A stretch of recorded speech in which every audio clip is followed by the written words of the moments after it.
Yuba-Sutter.live's local government live streams are presented by Plumas Lake Self-Storage in Plumas Lake, where lifelong local residents are helping other residents keep things safe, providing indoor storage units, outdoor RV and vehicle parking,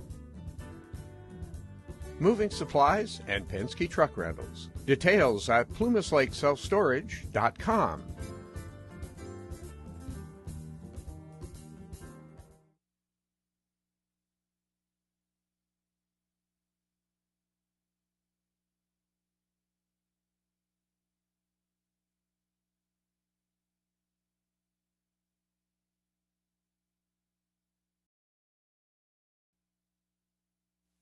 Something's got to be done about this.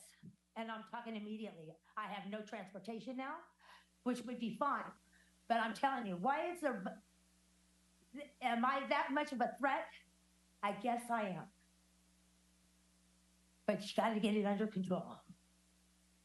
Unless it's going to just be so much bigger. That's all I got to say. Thank you. Thank you. Do we have any further comments? Vehicle back, please, too. Thank you.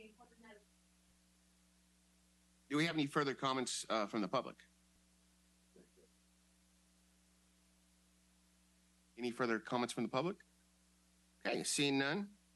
Consent calendar. All matters listed under consent calendar are considered to be routine and can be enacted in one motion. There will be no separate discussion on these items prior to the time council votes on the motion unless members of the city council request specific items to be discussed or removed from the consent calendar for individual action. Do we have any comments from the public on consent calendar items 5 through 8? 5 through 8. Okay, seeing none, I'll bring it back to council. Mr. Mayor? Yes. Motion to approve 5, 6, 7, and 8 of the consent calendar. I've got a motion from Councilmember Pasquale. Second. And a second from Councilmember Shaw. All those in favor say aye. Aye. All those opposed say nay. Ayes have it. Motion carries.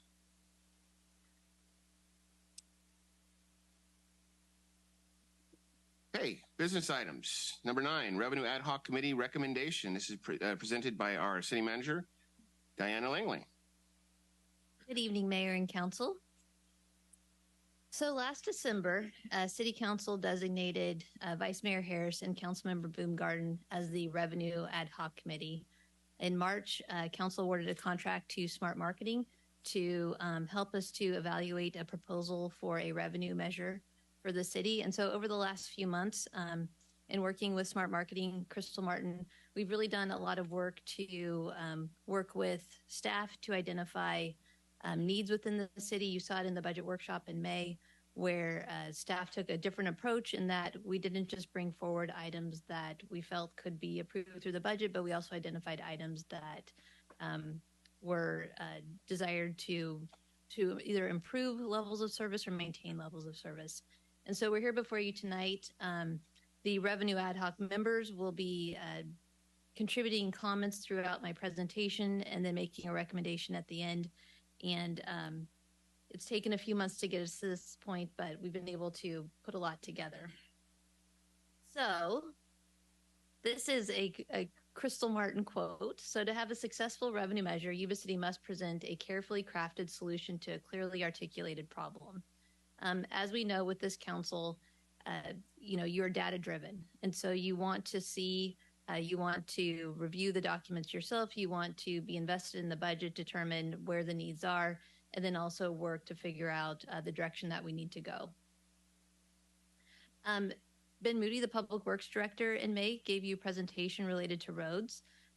Based upon the current condition of the roadways, we have a $150 million deferred maintenance program. In order to maintain the existing condition, it would cost $11.5 million per year.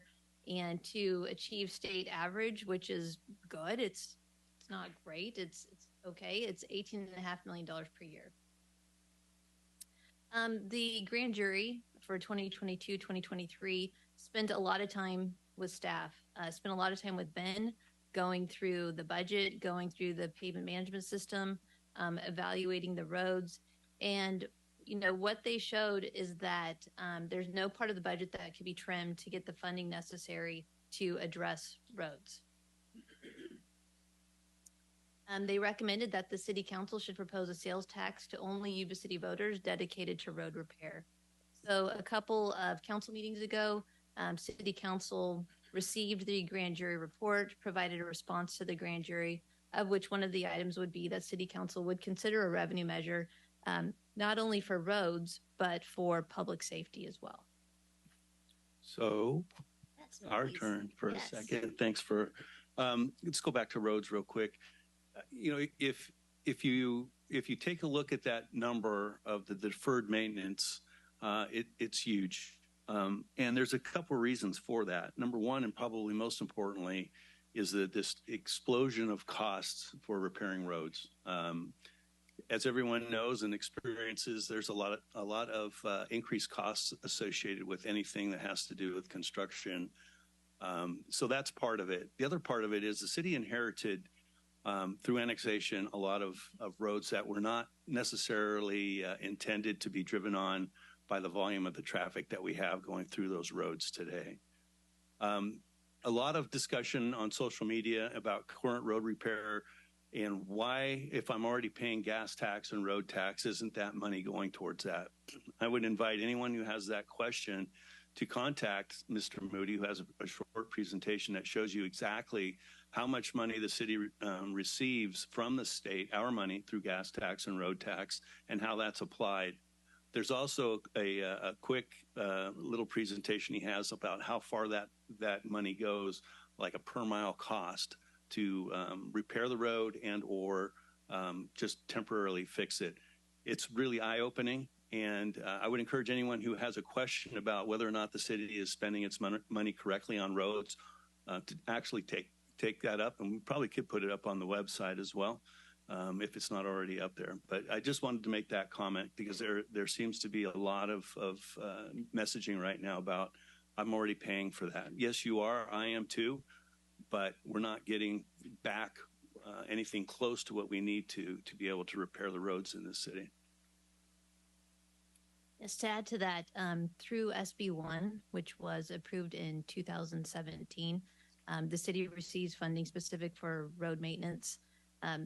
Currently, what we spend on true road maintenance is approximately $1.5 million per year. That's compared to that $11.5 million per year to maintain existing condition.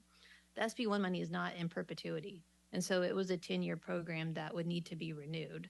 So even if that were to go away, then we're really looking at we don't have funds to put towards road maintenance. I would also add that some of the bigger projects that you have seen going on in the city, with whether it's the Bridge Street improvement or other things that are going on, other projects, Walton to be coming forward, Franklin was one. A lot of those funds are funded through grants that we receive from SACOG, but we have to pay for some of that as well. Our Public Works Department does a phenomenal job, in my opinion, of going out and seeking and getting funding for some of these major projects. Otherwise, it would be a lot worse than what you see up there on the slide.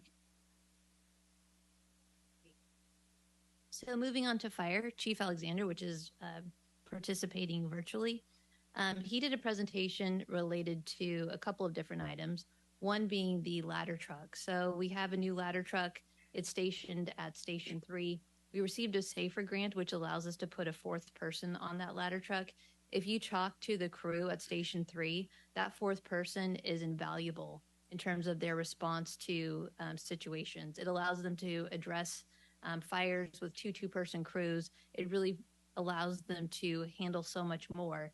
And so City Council, even though these employees are funded through SAFER grant, Council made them permanent positions.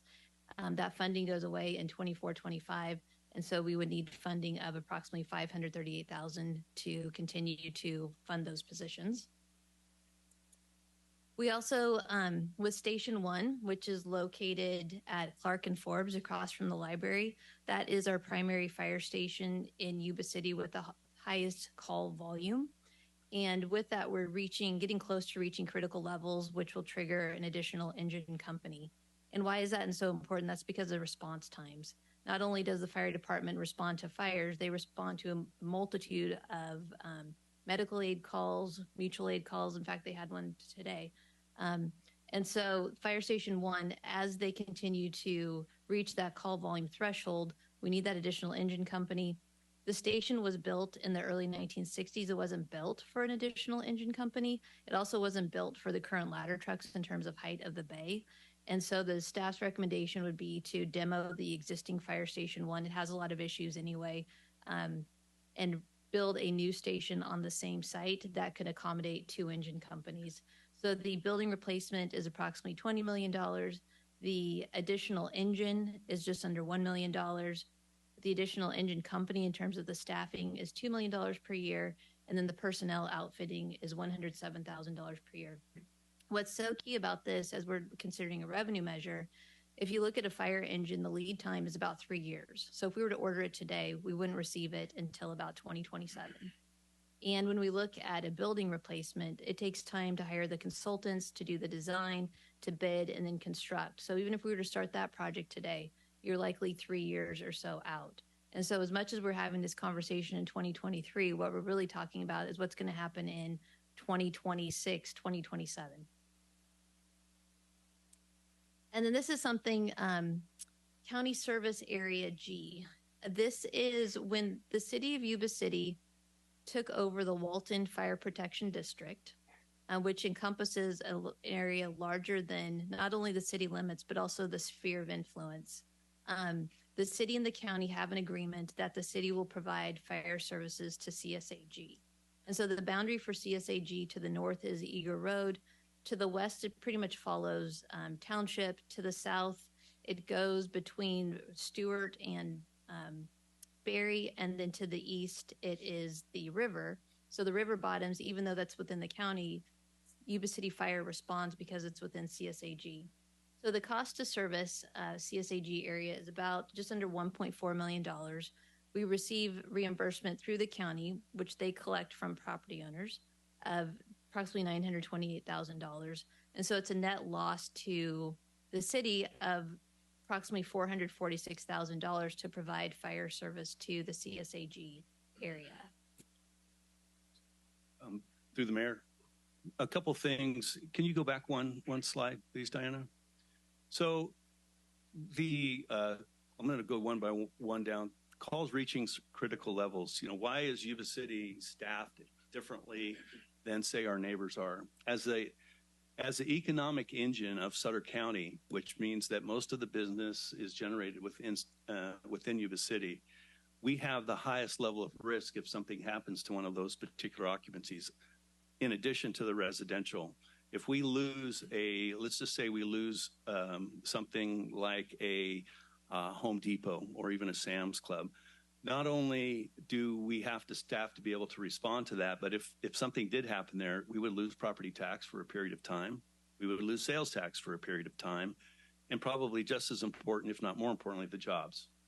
So there is a distinct different level of staffing that Yuba City requires in this area, because it is much more municipally set up to serve the community that exists here. It's not just an orchard or farm buildings, et cetera. It's different in the city. And so therefore, when you start talking about 12,000 calls a year, which is what they are rapidly approaching, that's why they're needing an additional engine company. With five response units out there right now, they're busy. They are very busy. And there comes a time when we have a thing called call stacking, simultaneous calls. They're at a point, or we'll be soon there if they're not there now, where we'll have to wait or rely on our neighbors for help. So that's the additional engine company. The building replacement, I lived in that building for quite a few years. We've extensively remodeled that thing a lot since the early 1960s. The thing it has lived its useful life. Personal outfitting, that's just the protective clothing. There's no skimping on that. That's OSHA required stuff. That's just a cost of doing business. The fire engines, again, just like anything else that's on wheels anymore, just exploded in cost. And as Diana mentioned, this is something that's going to, if you order one today, you're lucky to get it in a couple of years. So you have to be forward thinking. And as we approach this as a revenue ad hoc committee, We're not talking about a crisis that exists today. What we're doing is looking out to the future and going, okay, we don't want to be in a crisis mode.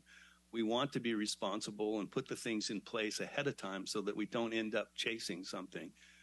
Therefore, the fire engine, we'd like to order it today because we know we're going to need it. What's the consequence? Not being able to respond. What's the consequence of not responding? Life, building loss, you name it. Next slide.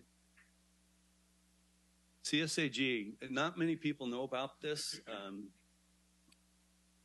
This is something that doesn't get a lot of talk, but this is a partnership between the county and the city. The county contracts with us to provide fire service in Sutter County. This isn't Yuba City covering Yuba City stuff. This is Yuba City providing service to areas outside of the city limits.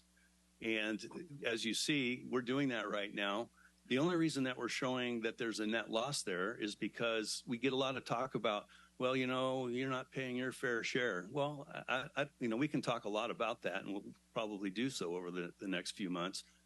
But it's also good to know that Yuba City is partnering with the county, and we're helping them too. So I just want that to be noted.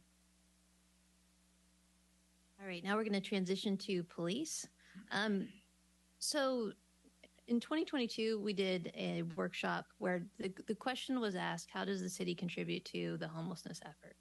And so each department went through and identified the calls for service related to homelessness, the different services that we provide. And when you quantified that, it was approximately $1.4 million. And that was direct cost. That's not also contributions that we make through other funding programs like CDBG. And so the other thing is Officer Koski, our homeless liaison officer, when we worked with him and others in the police department about what can we do to provide additional resources related to homelessness, there were three things that stood out. One was a homeless liaison social worker. So when the homeless liaison officers, which we have two, when they make contact with homeless individuals, they may make 50, 70 contacts before they get the person to the point that they're ready to accept services. Once that happens, the homeless liaison officer needs to then go coordinate with the county to try to find a bed for the person and try to find a treatment facility. What the social worker would do would be constantly coordinating with the county to track what resources are available so that when somebody's ready, we can immediately get them into help. With the community service officer plus a vehicle, the intent of this position would be to help individuals go to the DMV to get their ID, go to Hands of Hope for coordinated entry. It would also help to free up the code enforcement officers because this person could then coordinate with what I'll talk about next, the clean team, related to going around and picking up debris or addressing situations at people's businesses. So the next item is the clean team. This would be 4 individuals within Public Works. They would have staggered work days so that we have 7-day-a-week coverage. It would include a dump trailer and 2 trucks. Their primary job would be to go around the city cleaning up debris, shopping carts. If somebody has an issue or somebody's made a mess in their front door, they'd be able to call, get that addressed. They'd be equipped with pressure washers and other equipment so they can address things quickly. All of that comes to a cost of $562,000 per year for the staff time, plus $195,000 for the equipment and vehicles. The next item related to police is the Walton service area. The city refers to it as Beat 6. Its limits are south of Franklin, west of 99. And currently, under the 2000 Master Tax Exchange Agreement, the Sutter County Sheriff provides law enforcement services to the Beat 6 area, also referred to as the Walton area or the Happy Park area. And per the Master Tax Exchange Agreement, it transitions to the city once it reaches a certain threshold, population threshold within that southwest area. We are not close to that threshold. Even if the city were to annex the entire Keyhole area, it gets us closer. We might be at that threshold, but it's really going to require additional development in the southwest portion of town. And so with that, staff is proposing to staff another beat within the police department so that we could transition those services from the sheriff's department to the city. This would require amending the master tax exchange agreement so that the city and the county are both on board. And then it would take approximately a year to transition over because of the amount of time it takes to hire the personnel. That cost is $1.5 million per year. And then for the equipment and vehicles, $431,000 per year. So to my fellow council members, I know you've heard long and hard over the time that you've all been here about Beat 6. And again, the master tax exchange agreement was developed 2001 with the projection that the city would continue to grow, of course, and that trigger would be met. Well, it's not been met. It's time to revisit that. But I think fundamentally, the city needs to be protecting the city. No disrespect to sheriff and the services they're providing, but we hear it loud and clear from the residents. I think in our opinion anyway, as an ad hoc committee, it's time for us to consider what that would be, for us to just take that over. Of course, we would have to negotiate the trigger points, et cetera, with the county. I do believe they have a desire in some form to transfer that over to us as well. But this is something I think is important. And again, when you start talking about the costs, it isn't cheap, but it is, city residents, in my opinion, should be receiving services from city personnel. So that's the Beat 6 piece. I want to go back to the homeless slide real quick. This is a big issue for us, that everyone's trying to fix a homeless problem. I'm not going to say this is going to fix a homeless problem, but this is going to address a need that happens almost daily within our city, and that our police department now is tasked daily with dealing from calls for service from residents, from businesses, from those folks who are actually out on that are homeless, and others. We think that this is a reasonable effort to boost those services that we already have in place that would address some of the issues. The homeless liaison social worker, obviously, that would be something that we would partner with. With the county, there are social folks there that we need to. The community service officer and vehicle, we know what Troy and, gosh darn it. Sir Leonard. Yes, Officer Leonard. They're doing a terrific job, but they need help. And then the clean team is something that we have seen used in other municipalities to go out and address that unfortunate issue, which is somebody dumps something on somebody's private property or in front of their business or worse. And so this is an investment in trying to help a growing problem that exists within the city of Yuba City.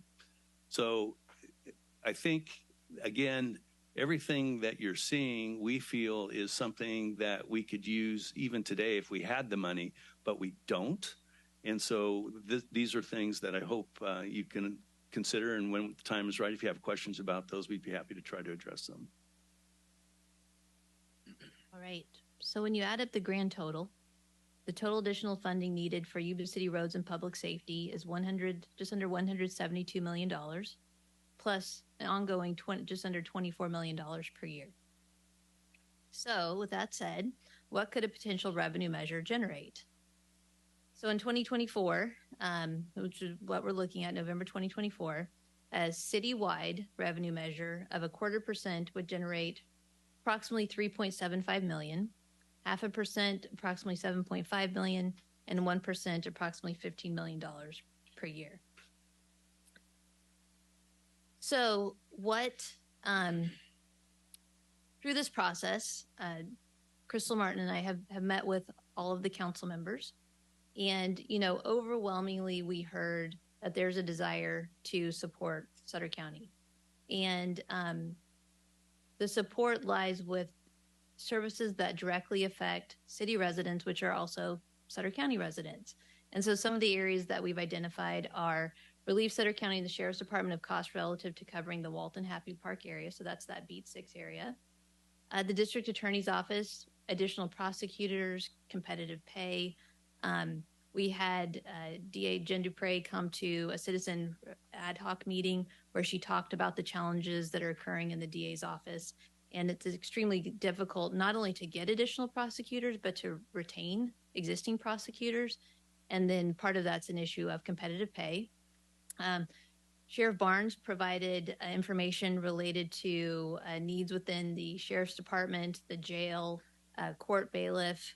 The jail, my understanding, has capacity, but they need additional resources to be able to place people in the jail. And what we've heard is that, in some situations, jail can be a positive for a person because it gives them a chance to, address their drug or alcohol issues. And, sometimes they come out better for it at the end.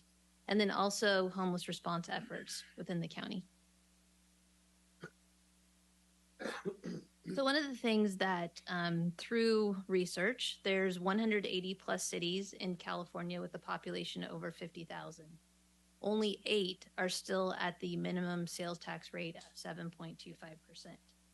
And we are one of those 8. The others are Camarillo, Hanford, Lincoln, Redding, Rockland, Simi Valley, and Thousand Oaks.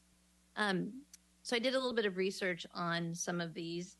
And I'm just going to quote a couple of quotes from some of their budgets. So Lincoln, City of Lincoln, from their fiscal year 23-25 budget wrote, because they are going into a deficit position, in order to cure these deficits and ensure the fiscal sustainability of the general fund, the city will either need to obtain an additional revenue source, i.e. additional sales taxes or utility user tax, or significantly reduce expenses. City of Rockland, for their fiscal year 23-24 budget, as we forecast the city's anticipated revenues and expenses over the next 5-year period, it is important to note that steps will be needed in the future to enhance revenues and or reduce expenditures to combat costs that are naturally rising at a higher rate than revenues. Our city's revenue outlook is generally positive, but increased operational costs, slowing of residential development, and increasing labor costs and liabilities require prudent monitoring of revenues and expenditures to ensure stability. And then Redding, what sets Redding apart is they have a cannabis tax. So for fiscal year 23-24, they were anticipating just under $2.1 million of revenues from the cannabis tax. And in 24-25, just over $2.1 million of revenue tax. Also within Hanford and the county that Hanford's in, they've tried revenue measures specific to emergency services. Those measures, that measure was not passed. So you can start to see a pattern that we're one of 8, but we're not the only ones that are having these discussions about what to do related to ongoing revenue sources. The other thing, in looking at the November 2022 election results, a general tax, which requires 50% plus 1 simple majority, cities had an 82% success rate. So 98 of 119 cities that tried to pass a general tax passed. Counties had a 44% success rate. So 4 of the 9 counties that did a general revenue measure passed. Specific taxes, in which the funds are going to a specific purpose, requires a 2/3 vote to pass. Cities had a 53% success rate. Counties had a 40% success rate. So as you can see, cities that try to implement a general tax have a much higher success rate than cities or counties that try to do a specific tax, or a county that tries to do a general tax. And so with that, I'm going to turn it over to the Revenue Ad Hoc Committee to discuss their recommendation. Do you have the last slide by chance? Yeah. So these are our recommendations after significant research. And when they talk about significant research, it's been a lot. We, beginning with the information provided for the Budget Ad Hoc Committee, when they went down and did a deep dive into the budget line by line and discovered for themselves firsthand that there is pretty much nowhere left to cut. And so after, avoiding having this conversation for as long as possible, being a municipality, our primary source of revenue is taxes. We do a good job of getting grants and whatnot, particularly with roads and et cetera. But the time has come to have the tough conversation where, okay, we need to reach out to folks in the city and to see, like, we're asking for a 1%, which should be a $15 million a year. Some folks have asked us, well, if you need more than that, why aren't you asking for more than that? Why not go for a 2 or a 2.5? But the data doesn't show that that would be successful. A term that is, or a phrase that's been popular in our meetings is it's not necessarily what you need, it's what you can get. And we don't believe we can get more than 1%. We don't think that the voters have an appetite for more than that at this time. So we come down to $15 million a year. We've just had a slide where, it says general tax here, what explains why we believe a general tax is the way to go, because it has a much higher possibility of being successful. Of course, it would be within the city limits. We don't have the ability to extend beyond that. And primarily, we're focusing on roads and public safety is where everything, we've already established that as a council as one of our higher priorities. We've had a very good, some very brief but detailed slides explaining where that money would go. And I think everything that's allocated or intended for up there is very worthy, and probably even a little bit more if we had our way. So that's what we like to do. There's also been discussion, of course, with the county, with Sutter County, with the Measure A and the way that played out. Does the city and the county partner? Our purpose here today is, are we going to recommend a revenue measure for us within the city? And that answer is yes. We've already laid forth those reasons.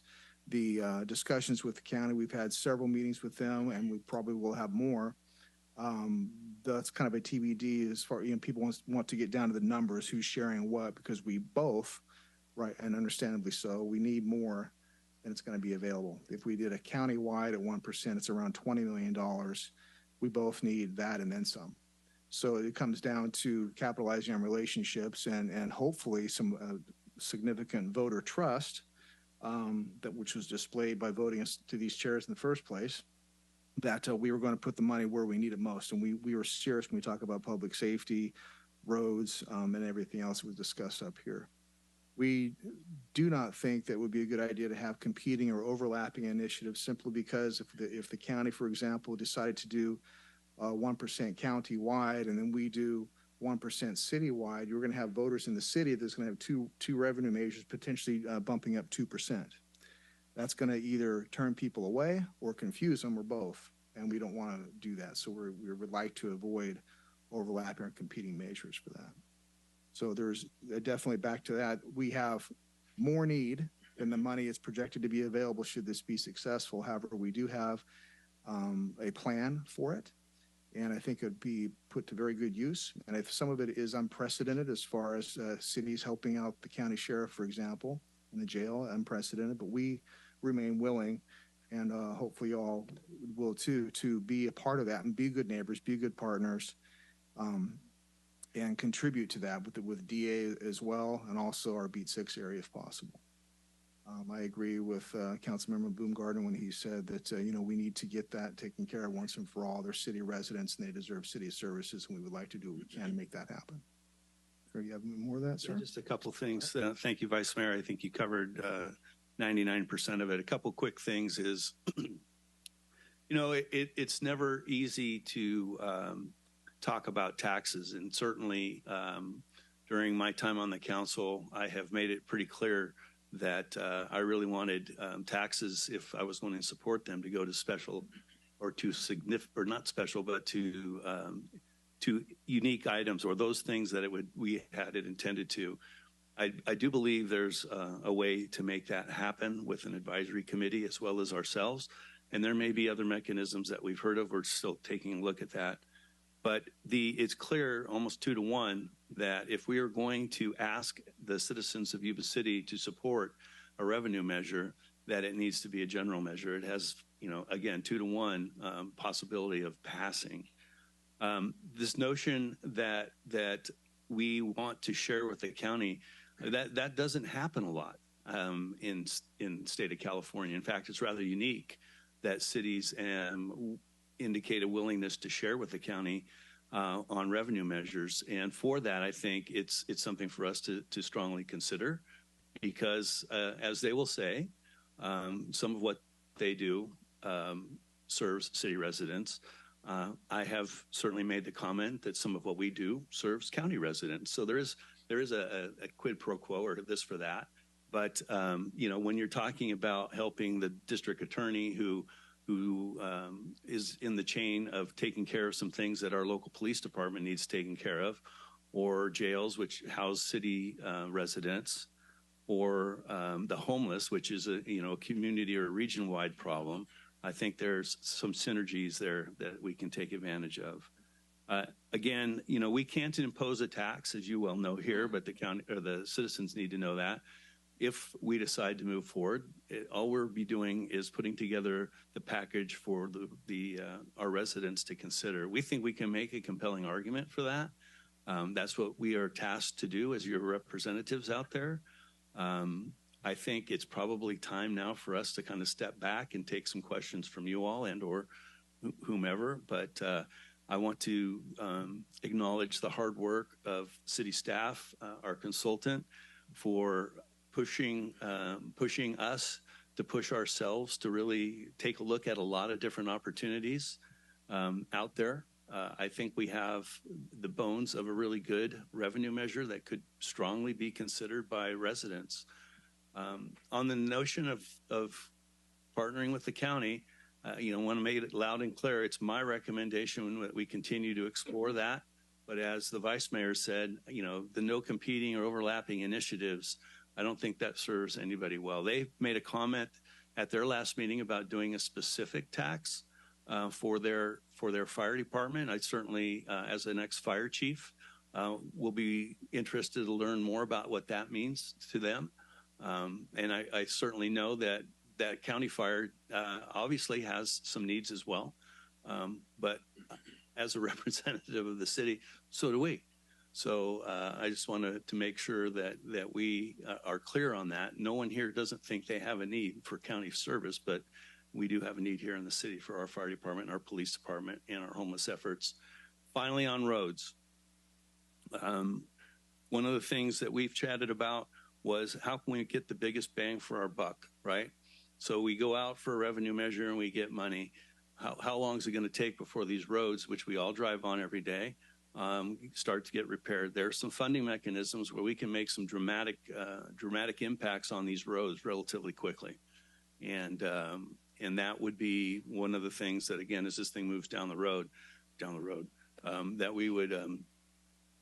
we would be advocating for, or at least tasking staff with bringing forth to us for consideration. So with that, thank you, Diana. Thank you, Crystal.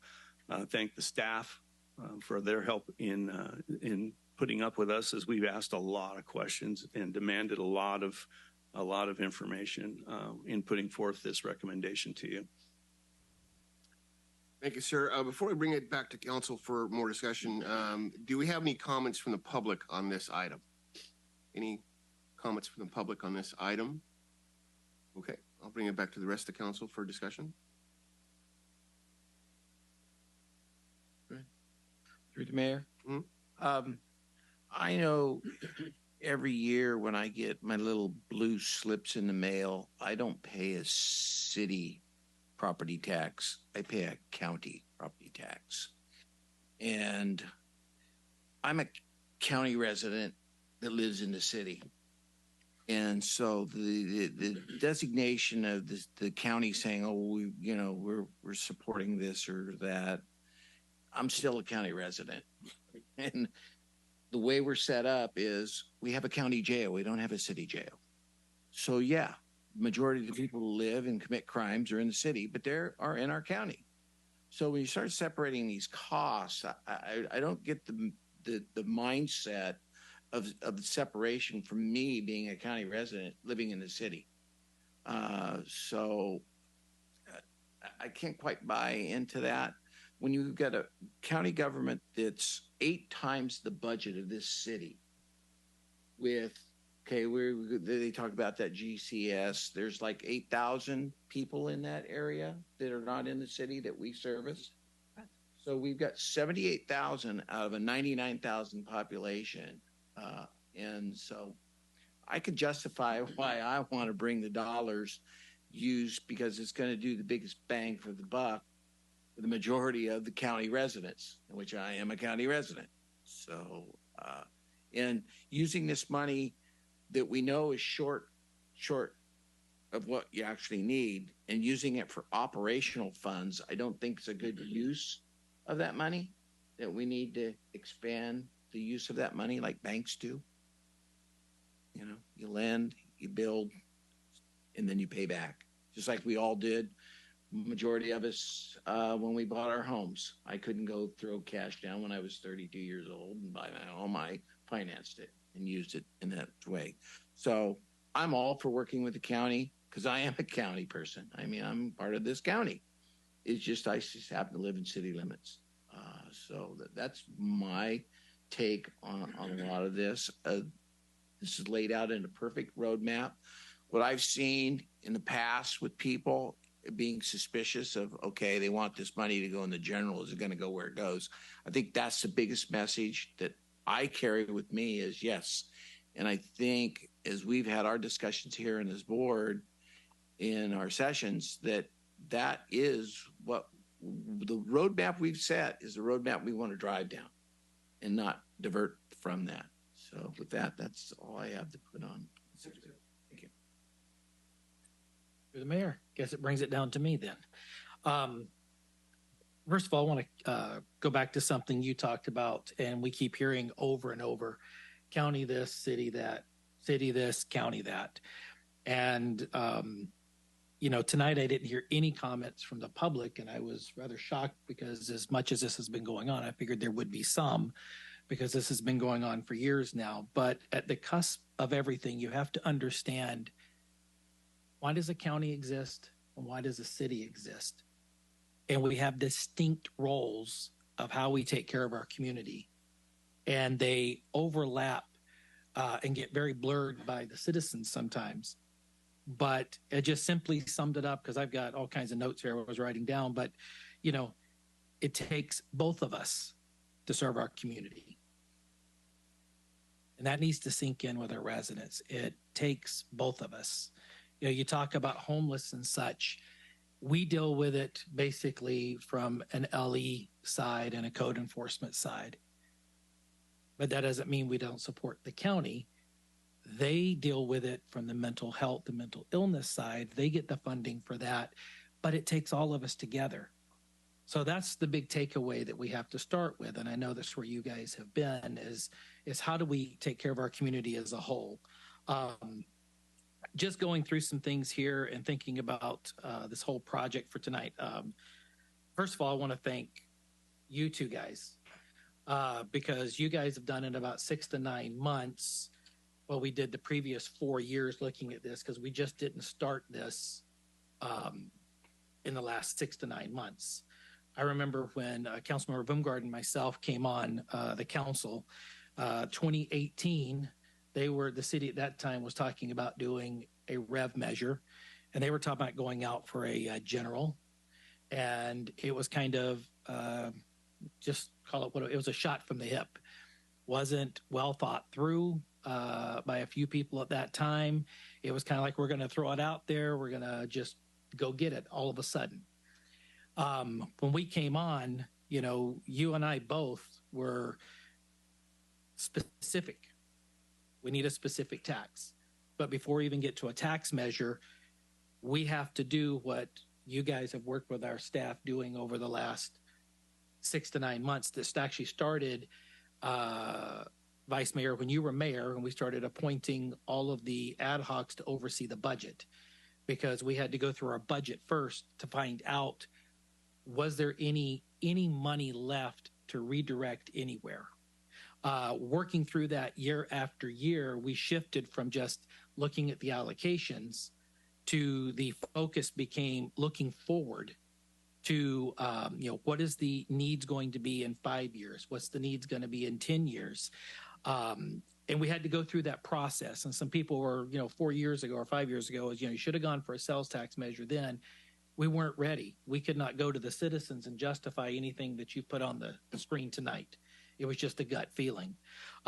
So, I want to thank you guys and the entire city team for working over the last several months, but over the last almost 5 years on this to get us here. Because the funding plan or the spending plan, not the funding, but the spending plan of what we're going to do with this is really one of the most important pieces. Because if I'm going to ask a resident to pay a tax, they need to know with confidence how we're going to spend this. What are we going to do? And the first thing we did was we realigned our budget to make sure that it was focused on what our primary mission was, which was public safety, roads, water, sewer. That became our primary mission. We ensured that we took care of those. This spending plan that you've got kind of outlined here is a really good first step in this, because as a citizen, I now know really what you're going to spend it on. You know, Mark, going back to where we were several years ago, and forgive me if I ramble for a minute, but I haven't been in these meetings. It's been the ad hoc committee. I've been on a hiatus from this, so tonight's my night to spew about 9 months worth of things that's in here. So bear with me a minute. But when we came on board, I remember having discussions. You and I were both against a general sales tax measure, and for specific reasons.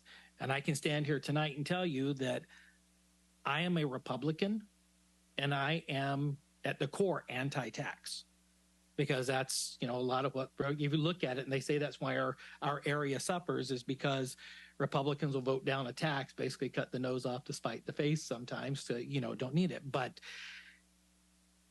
when you go through things, not all tax is bad. We justify the needs. And we start looking at this, and back to what you said, Mark, with things that we can do. If we go for a general, we have some oversight.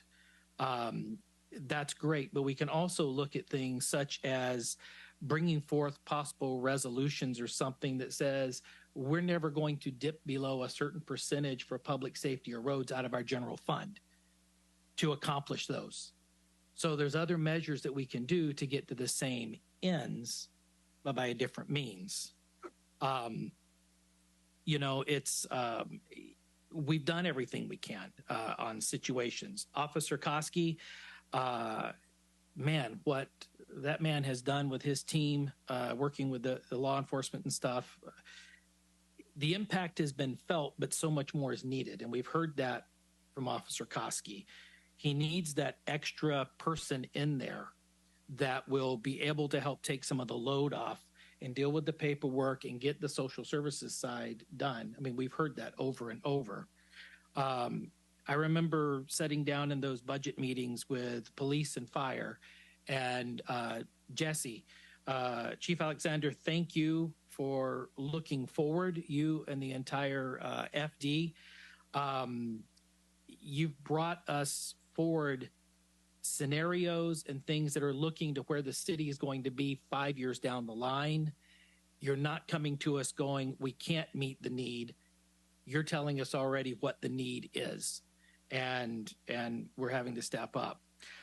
You know, Public Works, we bought a Miss Langley, tell me what that contraption is, the paver thing. Patch paved truck. We did that a few years ago to try to patch up the roads. That was $1 million or $2, wasn't it? I don't. It was seven figures. I remember that.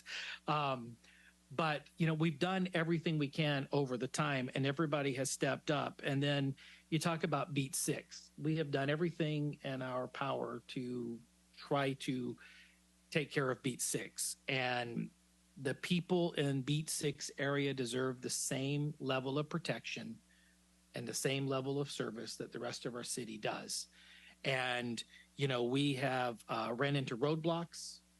It's just what I'm going to call them at this point. We know that the exchange agreement was done 20 plus years ago, and we need to set back down, but we got to come together in common ground with the county to get that need met, because you hear about things going on down there that we need to take. I was thrilled to hear the grand jury's report about we need better roads. Amen. If you drive on half the roads around here, they'll beat the hell out of your car. So just to call it what it is. You know, that tells us that our thinking 5 years ago is in line with you know, what the community is seeing. looking at the numbers that was up there, and I'm going to change hats and go back to what I do for a living. In 34 plus years, I've never seen the CDFTA, it used to be called the Board of Equalization, take sales taxes and start splitting them like we've heard people talk about, you take half, we'll take half. I've never seen that in my professional career. It goes to the jurisdiction that, has the tax. So with that, and I look at the measures, if you can go back to the percentages up there, I believe it was 82%. Here we go. 82% success rate for the cities versus 44. And it gets even worse if it's a specific tax on the county side. Trying to work with the county, and that's what we all really want to do, is work together to take care of our community.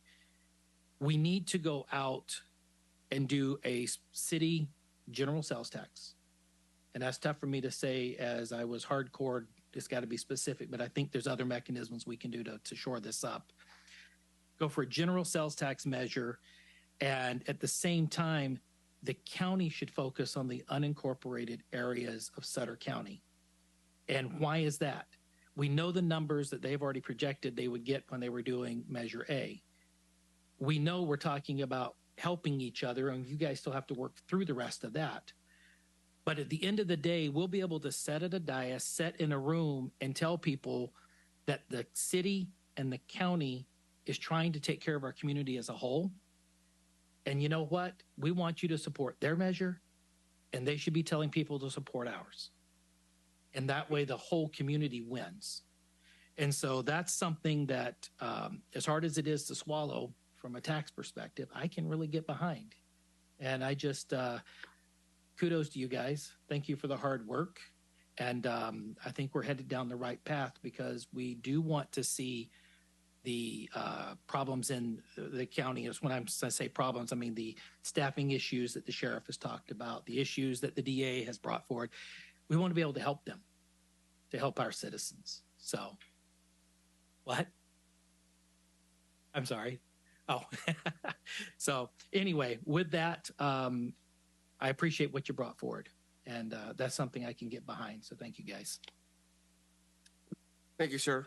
Boy, I tell you, most of my talking points just went out the window. Oh.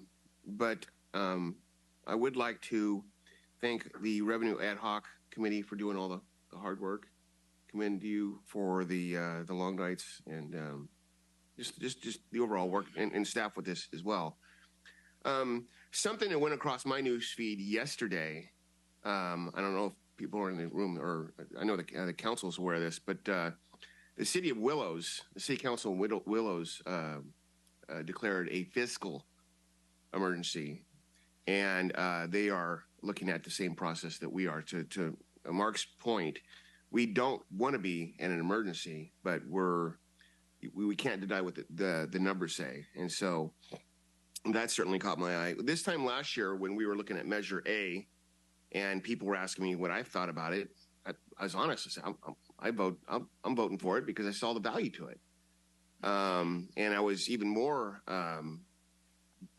concerned when the sheriff talked about being officers short, because that affects the area that I live in. So it's not like I went door to door to support it, but I voted for it. And I still feel good about that decision. But it seemed to me that at the time, the concern of the community was with the fact that it was a general tax, and at that time I didn't understand the discrepancy between the success rate of a general versus a specific tax, and I have that conversation every day, and I'll continue to have that moving forward because I think that is the right call, as our revenue ad hoc have recommended, and I think everything else has been said. Thank you for that presentation, and you, City Manager, as well. Thank you. Mayor.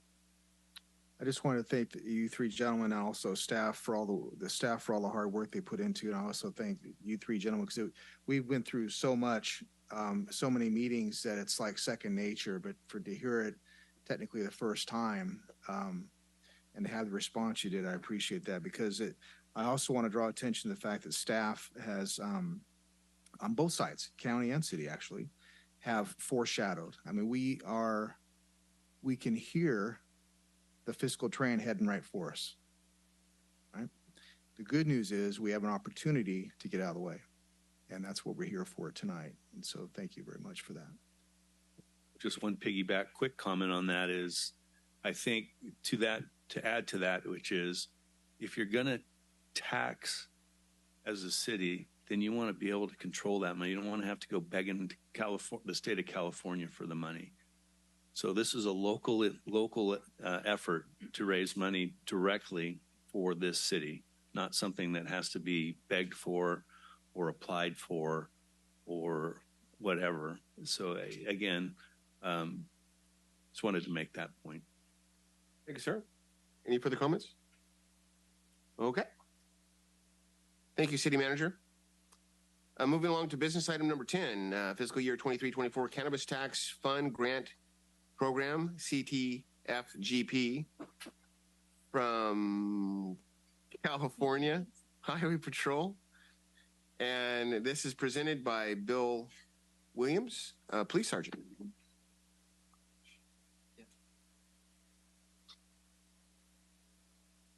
That was great. That was great.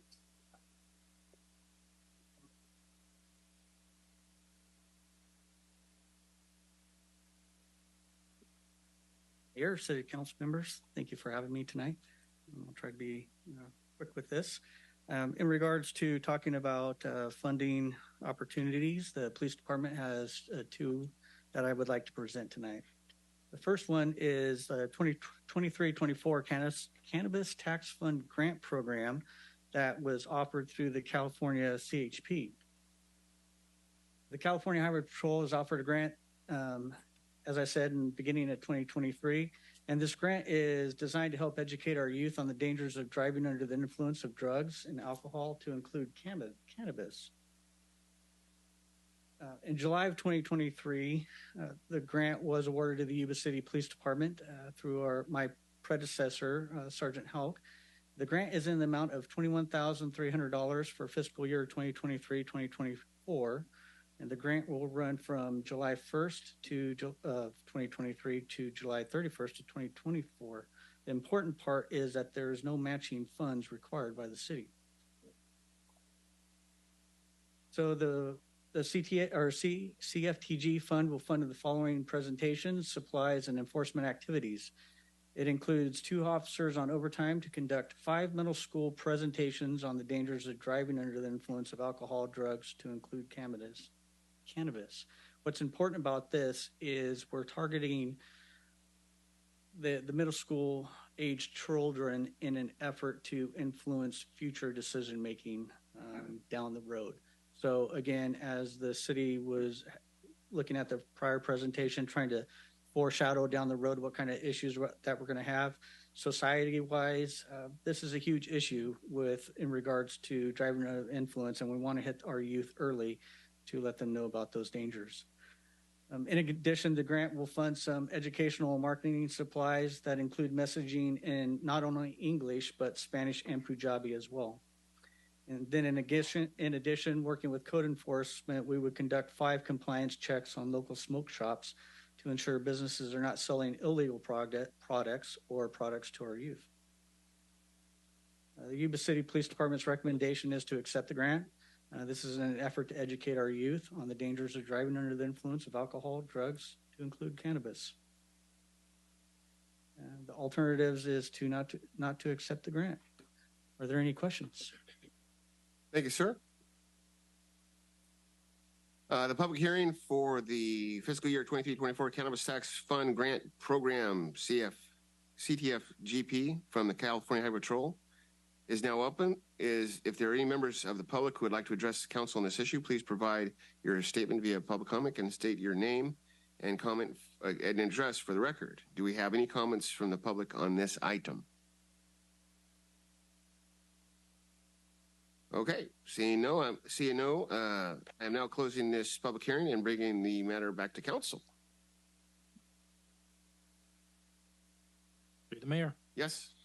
I move that we adopt a resolution authorizing the chief of police to accept $21,300 in grant funding for the 23-24 Cannabis Tax Fund Grant Program and approve expenditure recommendations and authorize a supplemental appropriation in the amount of $21,300 to account 100-43496, 2164-61430, and 2164-63801. I've got a motion from Councilmember Shaw. Second. And a second from Councilmember Pasquale. All those in favor say aye. Aye. Aye.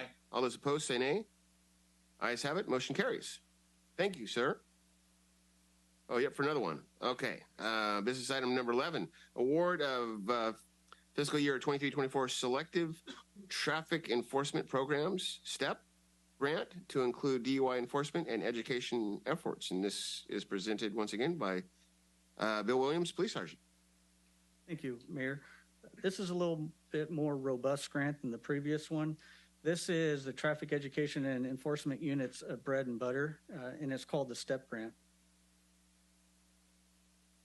Selective Traffic Enforcement Program that is offered by the California Office of Traffic Safety enables law enforcement agencies to field police officers on an overtime status to target certain driving behaviors with directed enforcement efforts to make the roadway safer for the community. Now, what does that look like? In regards to the grant itself, OTS, California OTS, awarded the Yuba City Police Department the STEP grant for fiscal year 2023 to 2024 in the amount of $120,000. The grant will run from October 1, 2023 to September 30th, 2024. And again, there are no matching funds required from the city. There are certain components on the STEP grant. The STEP grant provides some basic equipment that I'll talk about here in a little bit, but the majority of the grant is focused on traffic enforcement efforts in the community. Those traffic enforcement operations consist of DUI checkpoints. We'll have approximately 6 DUI checkpoints throughout the year. In addition, we'll have DUI saturation patrols. What's the difference between a checkpoint and a saturation patrol? Our saturation patrol is a 2-man unit that is specifically sent out during the hours of 7 o'clock in the evening to 1 o'clock in the morning. That's where we see a lot of our DUI drivers during that specific time period. So our effort is to saturate that time period with officers that are specifically looking for different driving behaviors in an attempt to get those DUI drivers off the roadway. In addition to that, we have collaborative DUI enforcement efforts. I have reached out to Sutter County Sheriff's Department in addition to CHP, and they are interested in doing some collaborative DUI enforcement efforts in the city of Yuba City. In addition, we'll field officers for general traffic enforcement, distracted driving enforcement, and pedestrian and bicycle safety operations.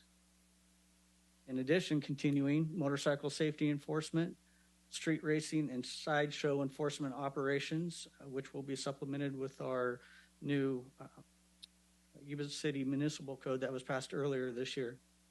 In addition, we'll have some collaborative traffic enforcement operations. The grant also authorizes travel expenses for traffic-related training, such as drug recognition expert training, standardized field sobriety test training, in addition to a couple of other different traffic-related trainings that are offered through California Post. It also provides us some DUI checkpoint supplies, and in regards to the equipment portion, we would purchase 3 in-vehicle radar devices to help with speed monitoring. The city of Yuba City, we have had a long-standing history of working with OTS and have had a very successful working relationship with OTS, and the police department's position is to accept the grant in an effort to continue that long-standing tradition. Again, the alternative is not to accept the grant. Are there any questions? Okay. Thank you. The public hearing for fiscal year 23-24 selective traffic Enforcement Program STEP grant to include DUI enforcement and education efforts is now open. If there are any members of the public who would like to address the council on this issue, please provide your statement via public comment and state your name and address for the record. Do we have any comments from the public on this item? Seeing none, I'm now closing the hearing and bringing the matter back to council. The mayor, move to approve staff recommendations B and C. Second. I have a motion from the vice mayor and a second from Councilmember Baumgarten. All those in favor say aye. Aye. All those opposed say nay. Ayes have it. Motion carries. Thank you, Sergeant. Thank you.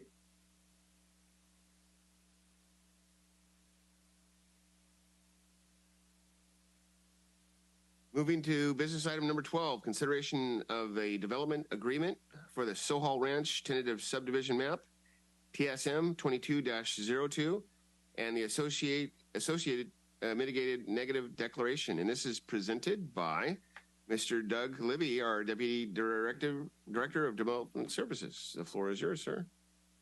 Mayor, Council, good evening. Good to be with you this evening. So the purpose of this item is to consider approval of a development agreement for the Sohal Ranch subdivision, tentative subdivision map 2202, and the associated mitigated negative declaration. So this is a 41-acre site located at the southeast corner of Lincoln and George Washington. This area, as you know, was actually annexed to the city in 2022, part of a larger area. A little background for the various plans, but I think it's really important to note that in April 2004 was the first time that the city general plan actually planned its entire sphere, our entire sphere of influence. That had not happened before. And then the land uses that were adopted were further refined as part of the former Lincoln East specific plan. And the Sohal Ranch subdivision is proposed within the southern half, southern portion of what was the south part of Lincoln East.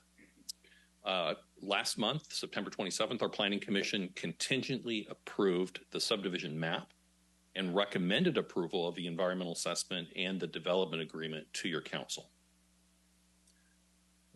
So the map, 179 lots, 4.7 dwelling units per acre. That's very typical of low density residential development that Yuba City has historically seen. What makes this site a little unique is it does include a 2.6 acre net acre neighborhood park in the southeast corner of the site, and it also includes developer will be constructing a 0.11 acre sewer lift station, which would be located in the northeast corner, and then the southeast corner is the neighborhood park. And the project would be built out in 3 villages or 3 phases. So what is a development agreement? Well, they're allowed by state law. They need to address things beyond the standard zoning development standards. So pretty wide open in what a development agreement can occur. So each one is unique. It's important to recognize that the agreement before you tonight was formatted after the Newcomb Ranch development agreement and the Chima Ranch subdivision, which you approved early part of this year. So an agreement like this has to have something for each side. So for the developer, they're looking for certainty. You have higher interest rates right now. They want to kind of weather the economic storms. So they're asking for a 15-year term on the development agreement with an option for a 5-year extension. In exchange, the city would receive land dedication for the neighborhood park. They would install frontage improvements and complete site grading for the park.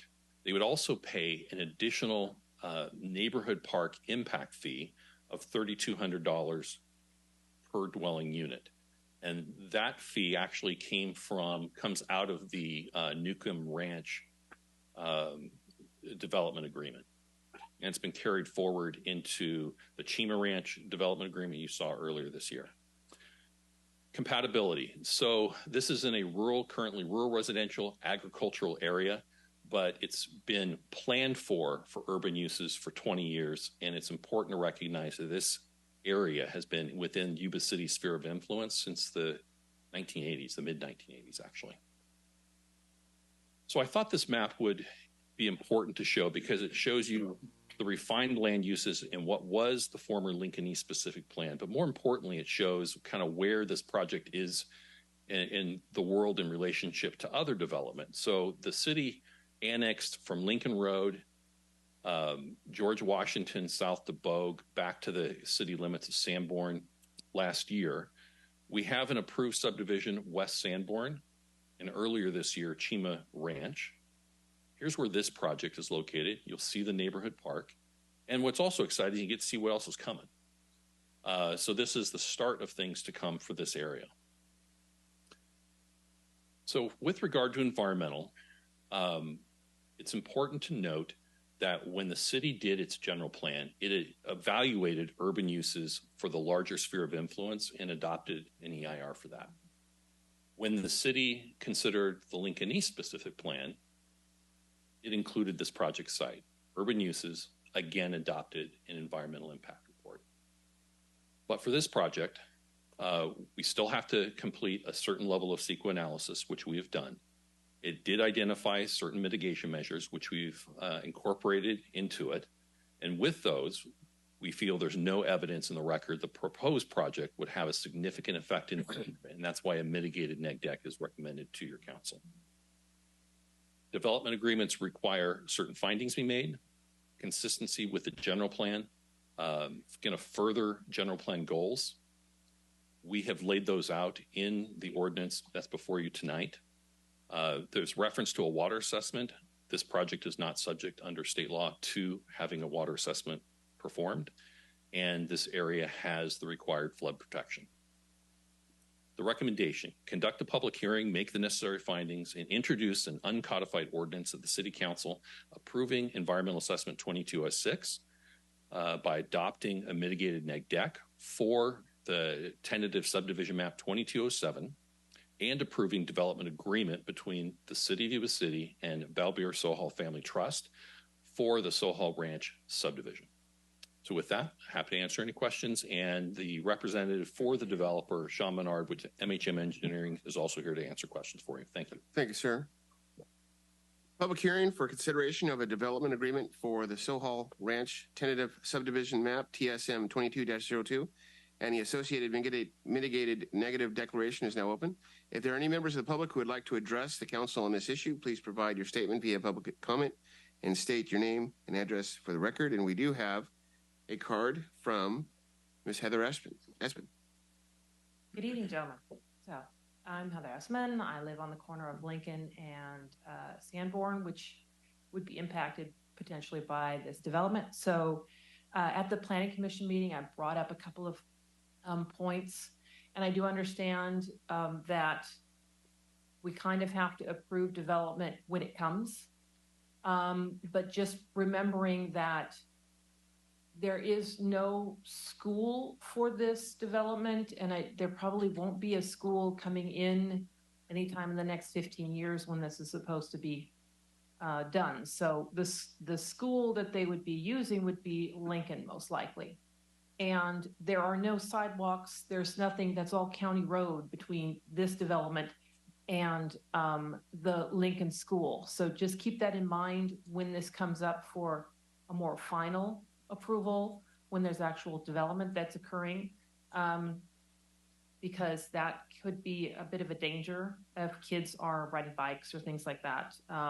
But in any case, the park, there was a comment which they didn't mention, that some of the council thought that the park was probably in the wrong place. But when you look at the entire design, the park is actually in the best place possible because it's impacting not only, or it's available for not only the single family homes, but for the high density and the medium density, which would be maybe apartment complexes, things like that. So it's kind of, they wanted it way in the corner of George Washington, and I didn't agree because one, there's orchards on the other side, so who knows what, raccoons or something in there. But it's not. It makes sense to have it nestled in there. Now, when you do the math, and I just did the math, it's $3,200, I believe, in impact fees, and $176, $178 total. So that's about $560,000 in impact fees. You just approved a park, which is about half that size.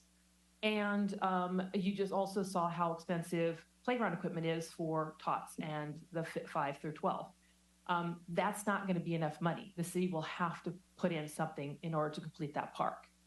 And when that does come up, it's going to be even more expensive than what we're paying right now for the playground equipment at Shanghai. So just keep that in mind when you're approving these things, that even though it looks like a lot, it's not. You're going to have some money for that set aside. And my worry is that they'll have everything done. And I know there's a trigger point when the park gets to be put together, but then the city will have to probably put something in for that. So and also note that make sure that when you submit these things or you get these things in, there's no park name on there, because otherwise people will start calling it Sohal Park, and the city has a naming convention, and it's not the developer that decides who names the parks. Thanks. Thank you. Do we have any further public comment on this item?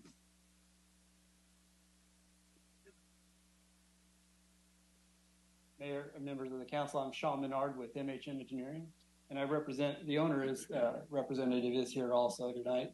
But, Doug did a great job presenting the project, so there's very little questions or things for me to go over. But one of the big things, and one of the things was the park, and that was a big item for us as a developer and developing this piece of property. It's a very costly project or item on this development, and Doug can go into it.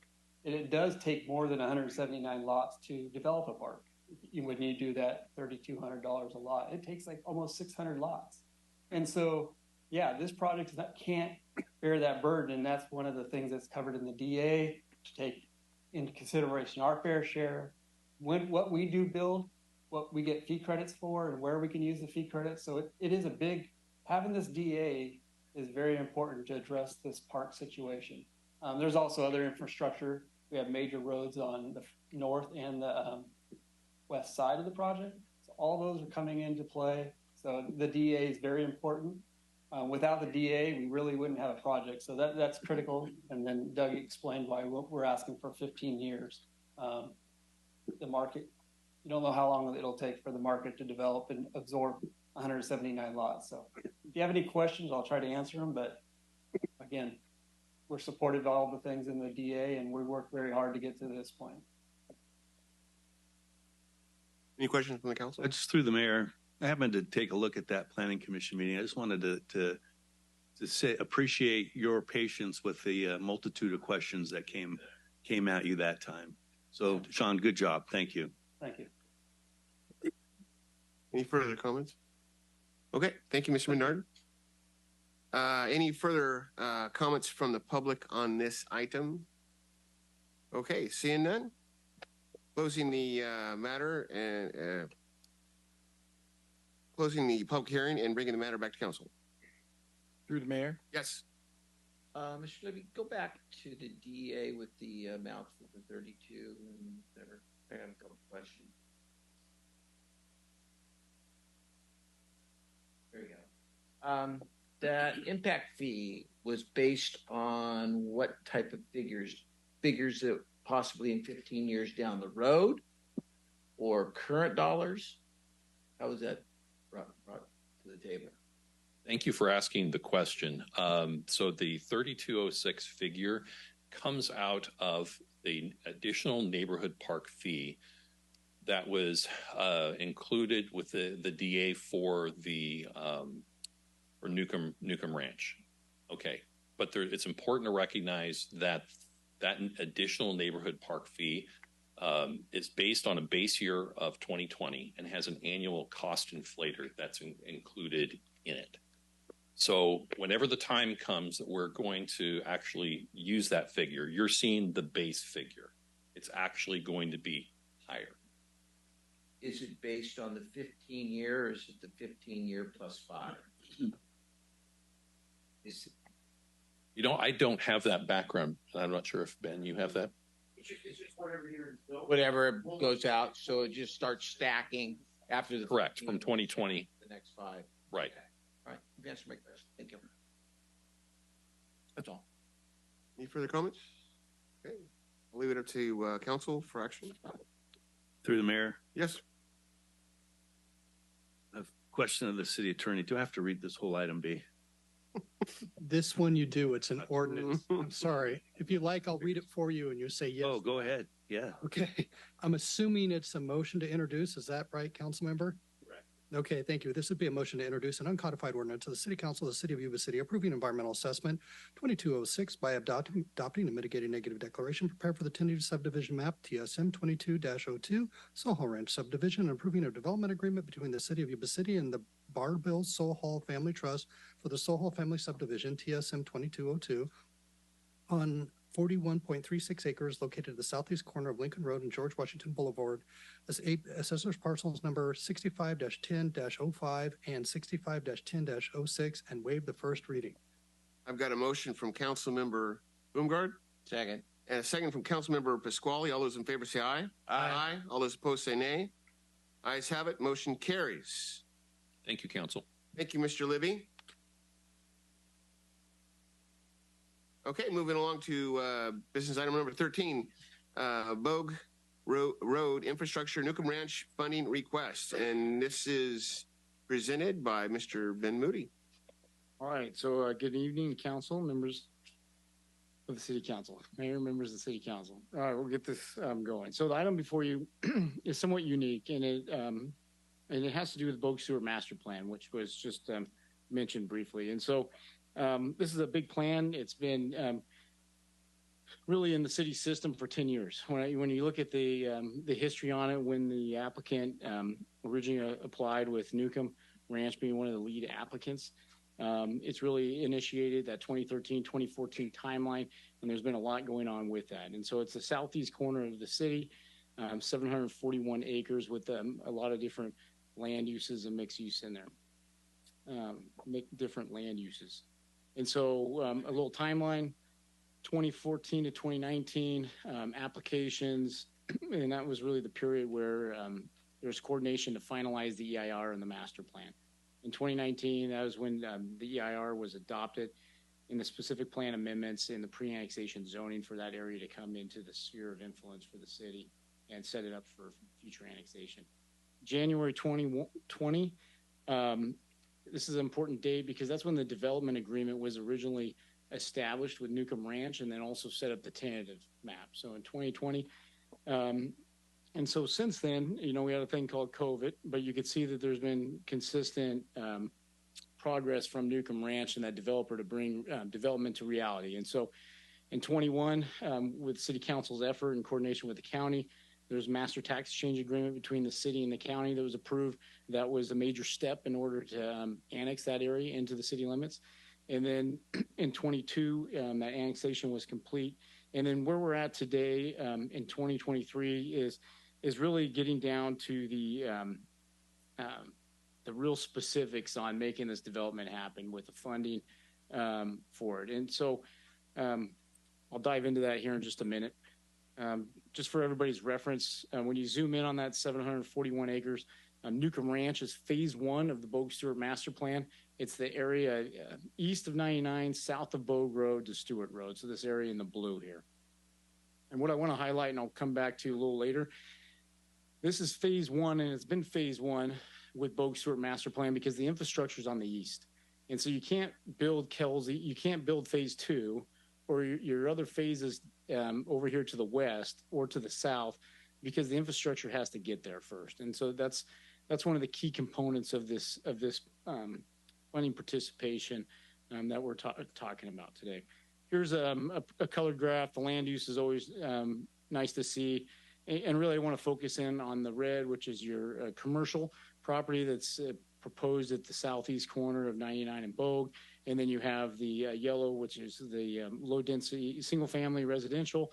And then you have a park and a detention pond, which is also major storm drain infrastructure for this whole plan area. And so I'll dive into that a little bit more. Just real high level, I'll buzz through here, but one of the key items with why we're here tonight and talking about this is Bogue Road. And so Bogue Road is the impact fee eligible road. And so what that means is that the city collects citywide. So when somebody builds a house up in Northwest Yuba City, they pay a city impact fee. A portion of that impact fee includes costs to ultimately build Bogue Road to a 4-lane road for citywide future growth. And so when a developer comes in for impact fee eligible roads, there's a credit typically, and I'll dive into it here in a minute, but there's a credit where the city historically says, okay, you build it, we'll pay you back as development comes. And so the city really has an obligation, with that being an impact fee road that we collect money on, to reimburse for that, for a portion of that roadway. And then you also have, besides the roadway, there's also water lines, a 16-inch water main, the oversized, that would also be, it's oversized for citywide development, including for the plan area. You have a sewer main, which this is a critical sewer main, because what this is there's a direct link to the plant, to the wastewater treatment facility. And this is really the master plan, the sewer master plan connection to extend the sewer out to the west, that then ultimately facilitates growth to the west part of the city sphere, to the Lincoln East area. And this sewer line is critical really for any future growth. And that was highlighted and discussed previously with an action where ARPA funds were programmed to a portion to build this segment of the road here, this segment of the sewer line. And then you have some storm drainage. So we're flat around here, and so drainage is a huge thing. And a majority of this plan area drains to Gil-Sizer, and so everything west of Railroad predominantly is planned to be go to a new basin / park down along in this area southwest of Phillips Road, and then would punch under the highway and then connect ultimately into Gil-Sizer Slough to the west, which has a huge price tag with it. So what's before you tonight is that the developers getting into the design and the cost to build their development. They've put 10 years worth of effort in to bring this fruition. And what it's really come to is that it's completely upside down. The cost for building Bogue Road, which is basically an obligation for the city for ultimately, because of the oversizing of the utility infrastructure, maintenance costs, deferred maintenance that when we've annexed into the city, there's deferred maintenance that needs to be for the north side of the road. And then doing that, they're going to be upside down. And so what that means is if they built their entire project and we gave them every road impact fee dollar back, they would still be in a negative position. And so what that means is development doesn't happen typically. And the developer and the engineer are here to help answer any specifics, but it's a partnership, but nobody moves forward to lose money. You're not going to go build this and then be in a negative position at the end of it. And historically, that's been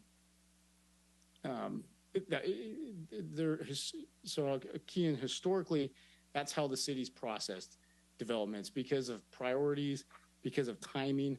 Just because a development wants to come in, it's not necessarily a city priority as far as where we focus those impact fee dollars.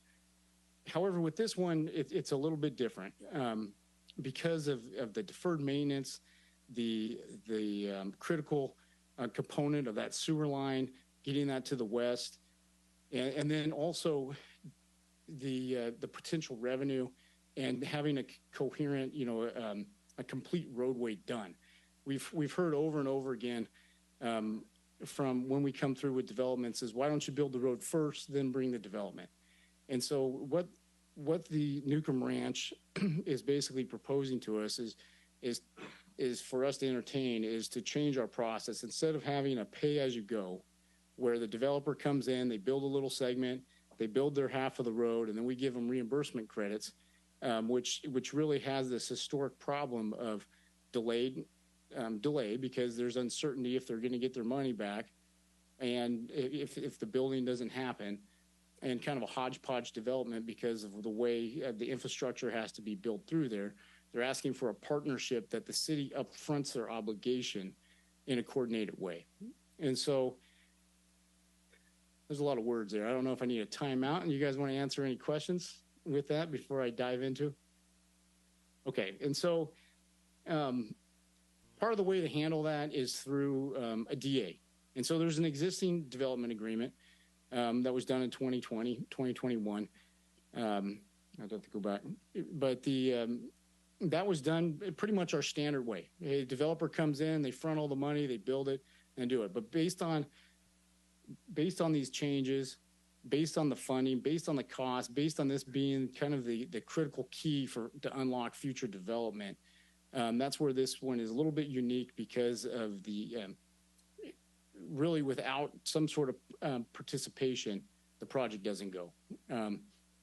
And so I believe there's strong benefits on staff's view of it based on potential revenue, because if the infrastructure is there, then the property taxes and the commercial property can be developed. And so then you have grocery stores, you have a consistent road built all at once with that sewer line. So you're not building a small segment, cutting it back up for the sewer line, and then having a potential commercial development keep passing you by because it's not large enough to really bring in that infrastructure to that commercial property. So you definitely dive into that a little bit more at the end, and the applicant, I'm sure, has plenty of examples and talk about it. And so the question is, why don't we do this more often? Why don't we change our policy instead of doing this development first?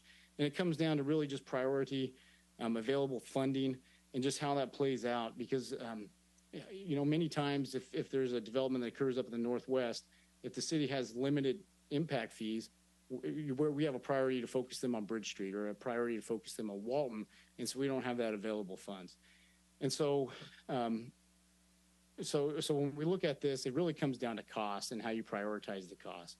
And so the cost for this, it's approximately $9 million, Bogue Road and State Route 99, because there'd be some turn pocket improvements at the signal there. And then you have the lift station where $2 million of that $3 to $4 million has already been programmed.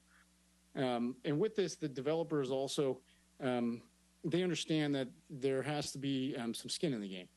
And so with this proposal, there's also what they're saying is that they're willing to put that up front with the construction of Phillips Road, Bogue, and some of the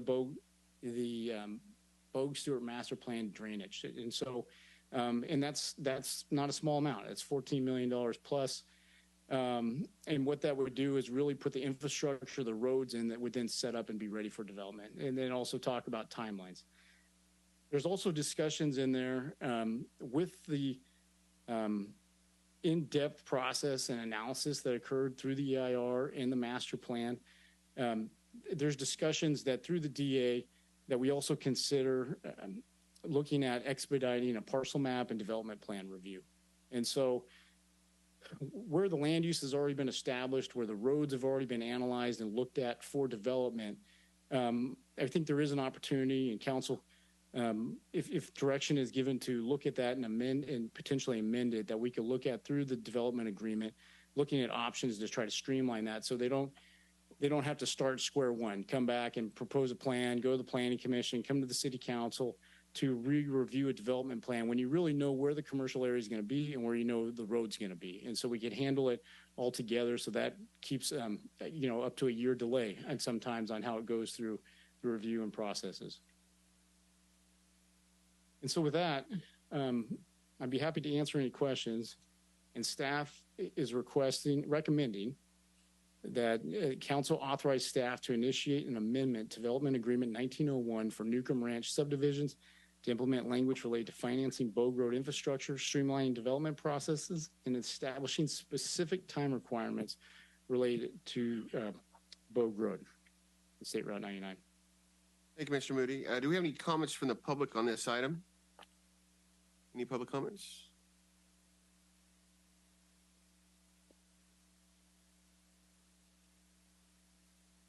Mayor, members of the council, I'm Sean Menard with MHM Engineering. I represent the our clients on this, the Newcomb Ranch LLC on this project. As Ben said, we've tried everything we can. You know, they give me the job to figure out how to make it happen, you know, get all the costs together. Every time we did the cost analysis, we kept on finding that we were, you know, the first we call it the build the first house was way too expensive. And so we worked through the numbers, and it was very clear that the regional benefit infrastructure, Bogue Road, the sewer lines he was describing, were putting such a burden on it, and they wouldn't let us build a half a pipe. So we were stuck with building the whole pipe. So we asked for some assistance through this program to cover the regional benefit items that not only benefit the Newcomb Ranch, but benefit the whole Bogue Stewart Master Plan. And, you know, Bogue Road's been in the infrastructure plan for 20 years. So it's a regional benefit, and it's causing us not to be able to make our project pencil out. So that's what we initially asked for this request, and hopefully it works out and we're able to move forward. So if you have any questions or other items that we came up with, try to answer. Thank you. Any further comments from the public? Seeing none, I'll bring it back to council for discussion or action. Through the mayor. Yes. You know, this is what we consistently hear. That's an impediment to development is, you know, obviously the roads, but also infrastructure. And you know, this is an opportunity for this city anyway to reach out and effectively partner with something that's going to spur, in my opinion, going to spur some much needed housing, some much needed commercial. And as Mr. Menard said, and the developers have indicated, improvements to the infrastructure that could open the door for some pretty significant development down in this area. Bogue Road is a well-traveled roadway. It is a big expenditure, but I think it is one well worth the city's investment to try to not only take care of the traffic issue and the infrastructure, but perhaps help development get going down in the Bogue Stewart. I think one of the things I'm equally excited about is continuing to take a look at this expedited planning process. I know that our neighbors over in Yuba County are employing this. It's not without, of course, a tiny bit of risk, but I trust our staff to carry forth our desires as elected representatives to get the right things in the right places. And with that, I will conclude my comments.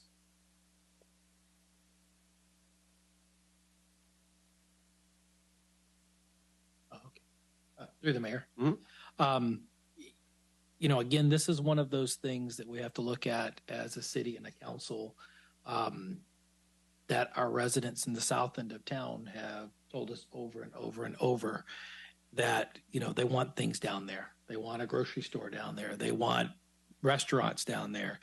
When you look around, there's not much commercial space left. And to Mark's point, it's the lack of infrastructure. We've heard that over and over and over, to where it's that's what holds up everything. You know, we have people that want to come and want to be a part of our community, but at the end of the day, we don't have ground that is shovel ready to go. The infrastructure is not there. So that's why they either don't come or they go somewhere else. You know, so with that, and Mark and I talked about this being on the development impact fee subcommittee or ad hoc committee. Yep, this is well beyond the subdivision that is tied to, you know, next to it. This is about unlocking the potential for South Yuba City. And then it's that investment, not an expenditure, but this is an investment in our future, again, trying to meet the needs of our residents in the south end of town. Very much believe we need to do this. The expedited procedures, as we've talked about, if we can clear the red tape, we do not need to be, you know, having paralysis by analysis, and government agencies continue to do that because this committee will want to review it. The next committee wants to review it. If we got all the safeguards in there, we've already done this years ago. then we don't need to get bogged down in process anymore. We need to be shovel ready, ready to go. But before I turn over the mic, there's one possibility that we haven't explored, and so I'm just going to put him on the spot. And will MHM just write us $14 million and pay it? We'll be done tonight.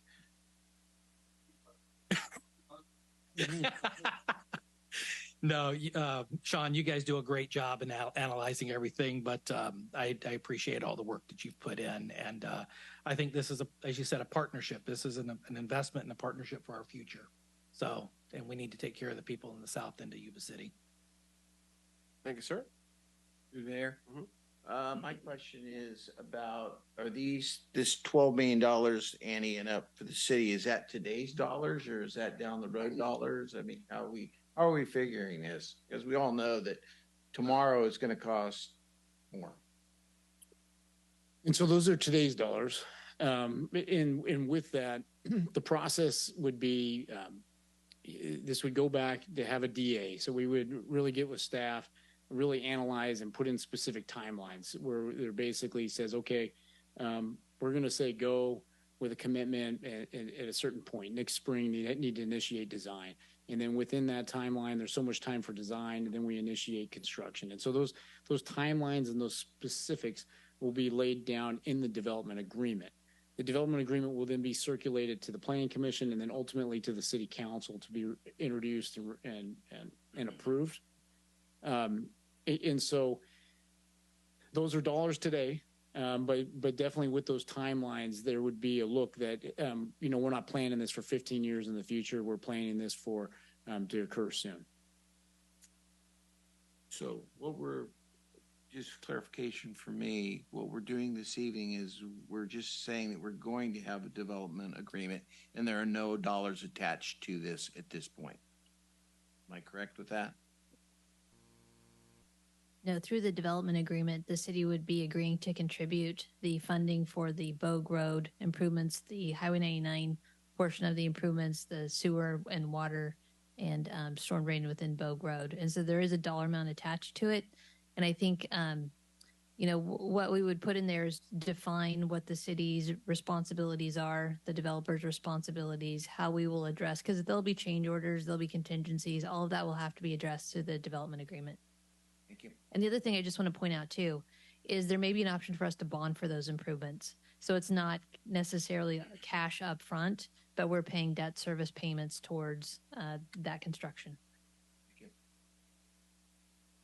Mayor, if I can add one more thing, and thank you, Ms. Langley, because that was huge when we talked about that. Is it may not be just $12 million out of the budget. We got other options, but with that, something Mr. Moody you brought up that is very important.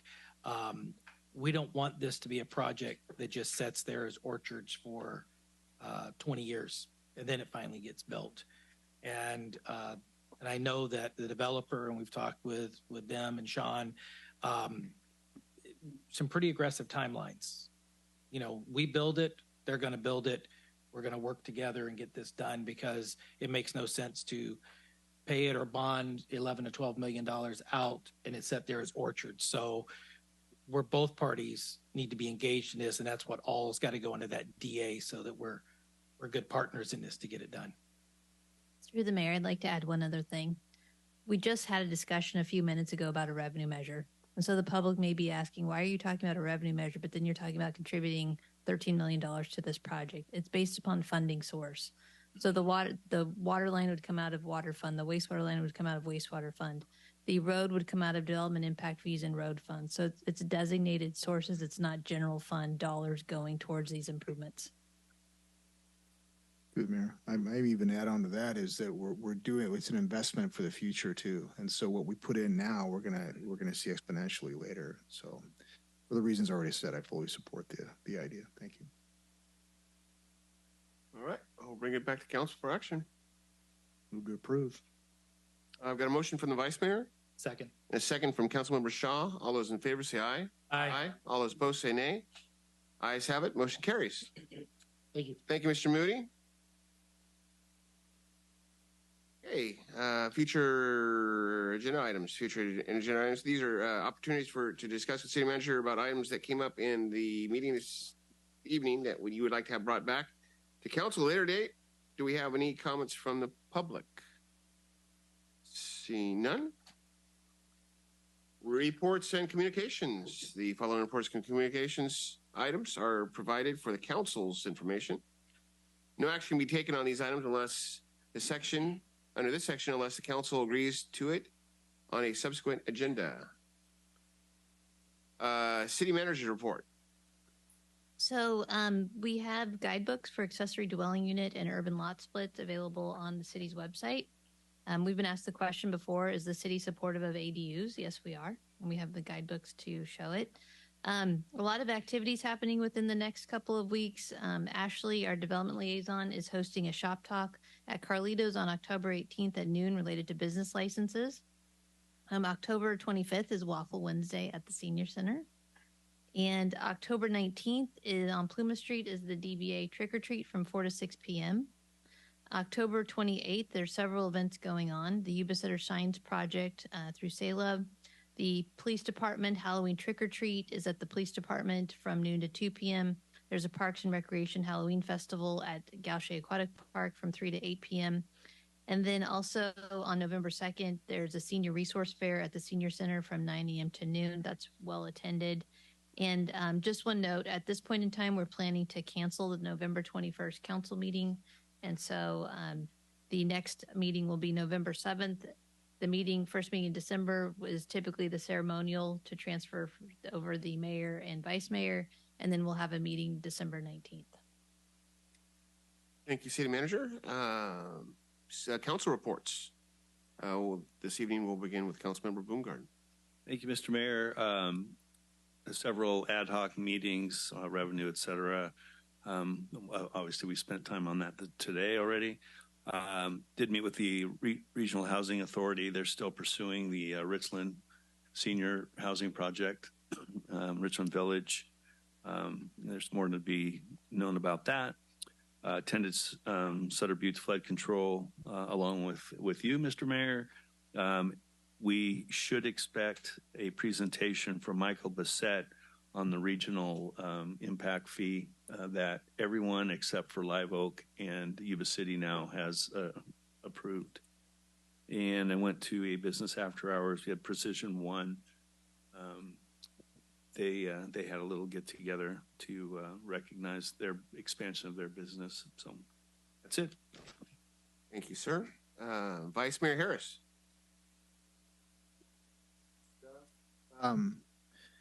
Last couple of weeks, we've done youth commission interviews. We have 10 more interviews set for tomorrow. And as predicted, a plethora of very well-qualified candidates. And this is always the hardest one because we have so few positions and so many of our young people who want to step up. So we do have a tough choice, some choices to make. Personnel board interviews also, and we made one appointment for that. I had the honor of attending fire department badge pinning for 2 promotees. I think I remember the names, but I'm not going to try to remember it. So I'll just say 2 promotees, 1 to captain. And also, as we've already stated, my schedule's dotted and highlighted like crazy for all meetings related to this potential revenue measure. So that's been keeping us very busy. Thank you. That's it. Thank you, sir. Councilmember Pasquale.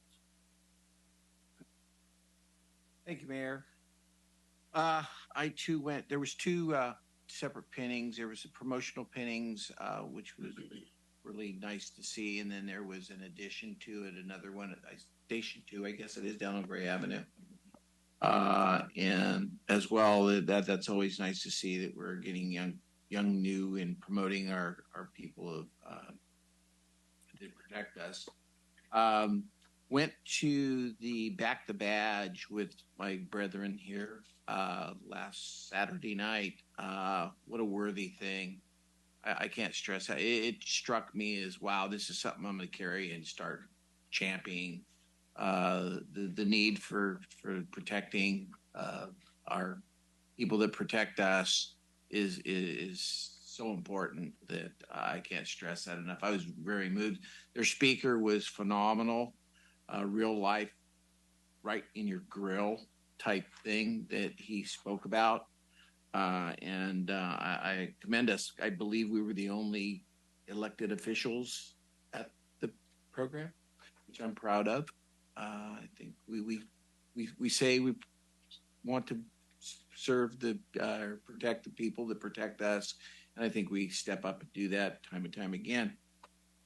I went to a biomass conference in Winters because I'm on the Air Quality Control Board, and it was very interesting. The old biomass that you think of, burning it in steam or whatever, is going out the door, and they've got a fusion process, and I believe it's a thing of the future to get us to the next step of our footprint changing from greenhouse gases. And this might be a great opportunity for us to say our doors are open for this kind of development. I mean, for as far as businesses coming in, they don't pollute. There was this company in Woodland. Woodland is at kind of the forefront of this, that's why they had it down in Winters. But really some really good stuff coming out. I think we as a community need to get out and see if we can get this thing champion and coming our direction, because I think it's a great economic boost for our area. And with that, I'm going to be doing the trick or treat on Plumas Street, and I am going to be costumed. So be ready for that one. Thank you. Thank you, sir. Councilmember Shaw. Thank you, Mr. Mayor. Mine's brief. Not much that I've had going on the last few weeks, as I am just now starting to re-engage. Did attend the Back the Badge, did attend Precision One, and just really re-engaging with everything that my family's been through over the summer here. A couple more tough weeks ahead of us with final services and stuff on that front. And I will not be at the next council meeting because I have a investment advisor conference I have to be in or be at in Chicago. So I just want everyone to know why I'm not going to be here. I have a conference to attend, but I know the city is in great hands with our city manager. No, my colleagues up here do a great job. So looking forward to continuing to re-engage and what we've got ahead of us. So thank you. Thank you, sir. Okay, I'll make this brief.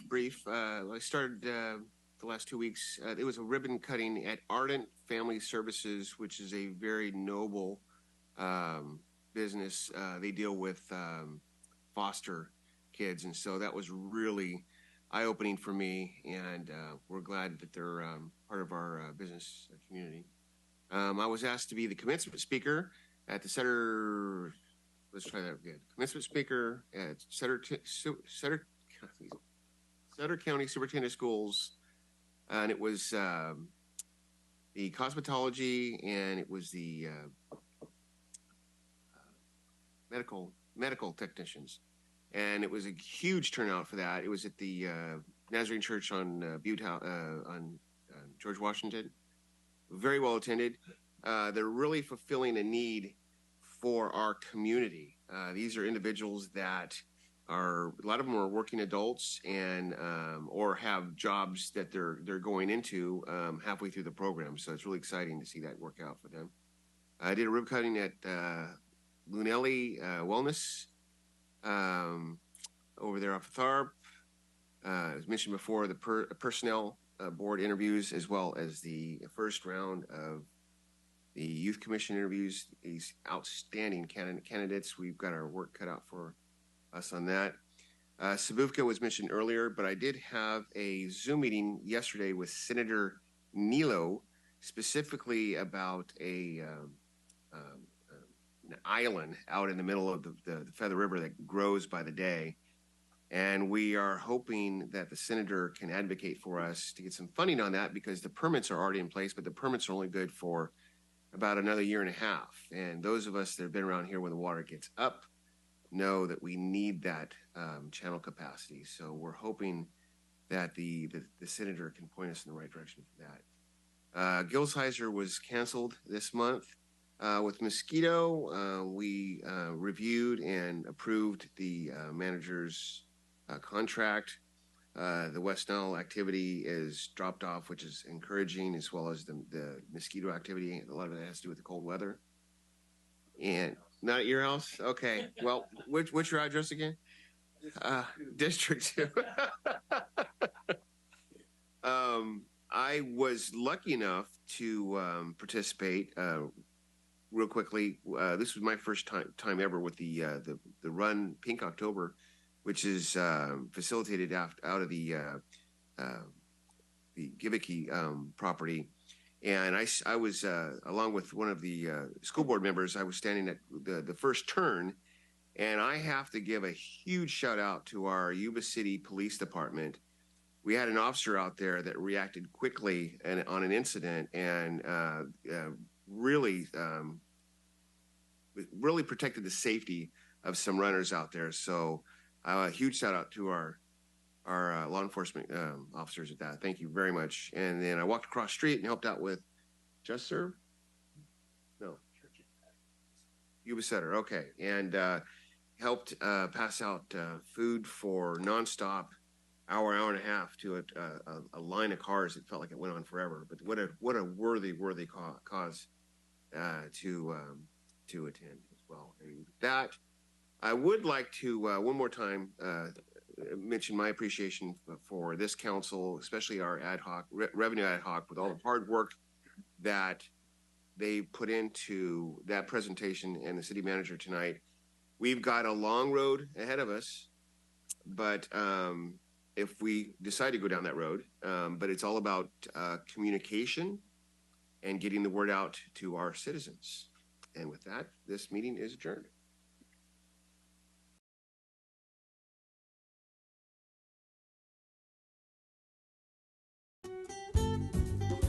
Yuba-Sutter.live's local government live streams are presented by Plumas Lake Self-Storage in Plumas Lake, where lifelong local residents are helping other residents keep things safe, providing indoor storage units, outdoor RV and vehicle parking,